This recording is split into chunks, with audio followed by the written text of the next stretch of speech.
Welcome to my space weather update for the 25th of June 2022. The power outage in Palo Alto, California is still causing problems as far as getting the Solar Dynamics Observatory data, so we're going to have to make do with what we can find from elsewhere. Let's take a look at the photosphere. There are two major sunspot groups on the Sun that are numbered by NOAA. The other two, active region 3025 and 3024, have gone over the west limb. We're going to lose 3028 tomorrow probably. So the sunspot number will likely drop further. It's at 50 at the moment. Here is a polychromatic view of the Sun, starting with the sunspots in the upper left and the equivalent magnetogram next to it. We have the hydrogen alpha in red there in the middle. You can see there's quite a few filaments and prominences on the disk. Next we go to helium-2 304 angstroms, which is a transition region line at about 50,000 degrees. Here you can see some fairly large prominences bubbling off the southeast limb, and they look as though they may erupt anytime soon. The low temperature corona at about 500,000 degrees is shown on the far right. That's the 171 angstrom line from GOES SUVI. You can see there's some massive loops in the southeast of the Sun.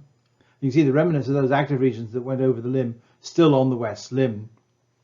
The so-called quiet corona is shown in the bottom left with the 195 angstrom channel.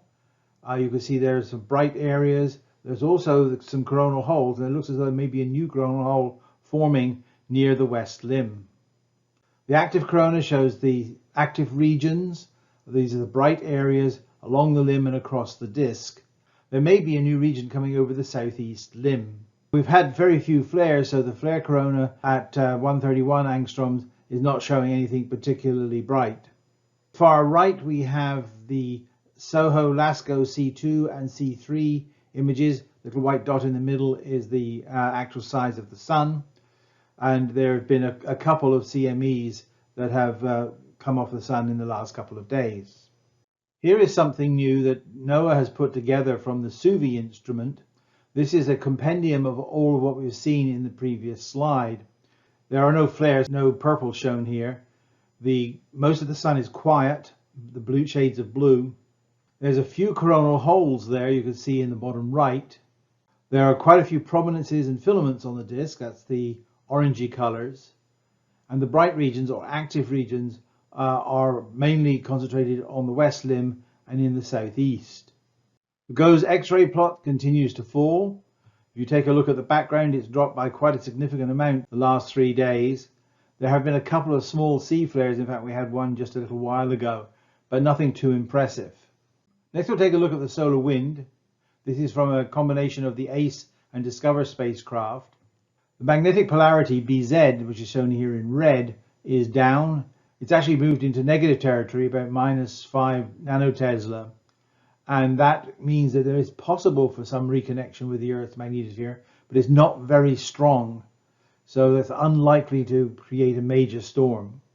The speed of the solar wind is about where it was yesterday, at about 400 kilometers per second. Similarly, the density is about 3 per cubic centimeter, as with the temperature is at about 100,000 degrees, which means in the last couple of days, we've been following the progress of these two coronal holes, which have been moving steadily towards the west limb, where they will be more geo-effective. They are at high latitude, so the high-speed streams are likely to miss Earth. However, there's a new coronal hole. Looks as though it's opening very close to the west limb, which probably means it's not going to affect us very greatly, at least on this rotation. When the solar wind moves out into the interplanetary space, it is changed, so we have to follow it and model it. The models we have here are from the Space Weather Prediction Center. The top model shows the density distribution. The image on the left is a plan view of the solar system. The green dot is Earth, and you can see that at the moment we're in a relatively low density plasma blue shade. So it's going to get a little bit more dense, but not much. On the other hand, the velocity at the moment, again, is at a relatively low level, 300 or 400 kilometers per second, but it is modeled to increase over the next 3 or 4 days as this plumes of high-speed solar wind move towards Earth. Again, I don't think it's going to be a very important storm, but we should keep an eye on it nonetheless. Continuing the theme that the sun is quiet at the moment, the KP index, the index that indicates how disturbed the Earth's magnetosphere is relatively low, with values between 0 and 3 over the last 24 hours. It may increase tomorrow or the next day if these high-speed streams interact with us, as I think they might. The consequence of all of this is that the auroral oval is pretty weak. It's a bit more active than it was last night, but not much. But it still leaves us with a low chance of any significant aurora for at least a day or two. So in summary then, the sun is relatively quiet at the moment. It's probably storing more energy in its magnetic field to come back stronger in a month or so. The sun goes through these sort of patterns of bursts of activity, followed by a quiet period, followed by a bigger burst, and so on, all the way up to solar maximum. Looking at the polar fields, I estimate that we're about halfway to maximum at the moment. So thank you very much for watching my video. If you have any questions, please enter them in the boxes below. Otherwise, stay safe until the next time, and goodbye.